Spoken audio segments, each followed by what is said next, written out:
लोकलमधल्या गर्दीमुळे प्रवाशांचे मृत्यू होण्याचं सत्र हे सुरूच आहे आणि या पार्श्वभूमीवर लोकल प्रवास हा सुरक्षित करण्यावर रेल्वेनं आता भर दिलाय।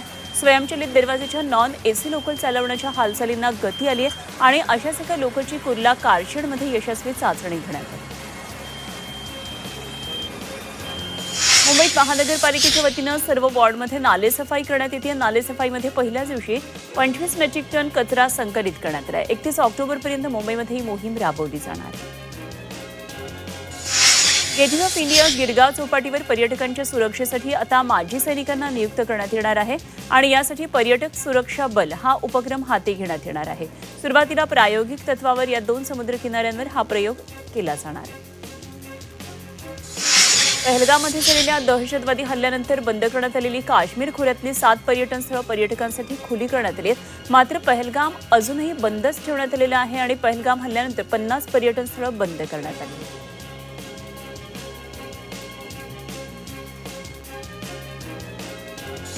अहिल्यानगरच्या श्रीरामपूर तालुक्यामध्ये असलेल्या अशोक सहकारी साखर कारखान्याची वार्षिक सर्वसाधारण सभा ही वादळी ठरली। कारखान्यात चाललेली हुकुमशाही, भ्रष्टाचार, ऊस दरासह अनेक प्रश्नांवर शेतकऱ्यांनी रोष व्यक्त केला। विद्यमान संचालक मंडळ कुठलंही उत्तर देत नसल्यानं प्रश्न उपस्थित करणाऱ्या शेतकऱ्यांना धक्काबुक्की करण्यात आली। मुंबई हायकोर्टानं अभिनेत्री रिया चक्रवर्तीला मोठा दिलासा दिलाय। रियाला परदेश प्रवासासाठी विशेष न्यायालयाची परवानगी घेण्याच्या जामीन अटीतून सूट दिली आहे आणि रिया जामिनावर बाहेर असून जामीन अटीनुसार परदेशातल्या प्रवासासाठी तिला विशेष न्यायालयाची परवानगी घ्यावी लागत होती। ही अट आता तिला पाळता येणार नाही।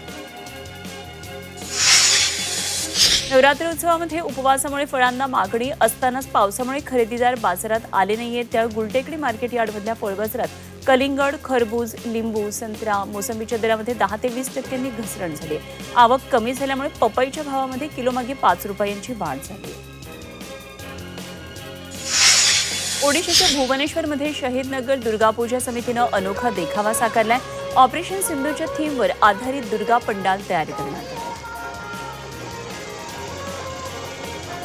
अकोला शहरामध्ये ठिकठिकाणी गरबाचं आयोजन करण्यात आलं। गुजराती नवरात्री उत्सव मंडळातर्फे महिलांसाठी गरब्याचं आयोजन करण्यात आलं होतं। त्यावेळी महिलांनी उत्स्फूर्त सहभाग नोंदवला आणि पारंपरिक वेशभूषा परिधान करून गाण्यांवर थिरकत महिलांनी आनंद लुटला।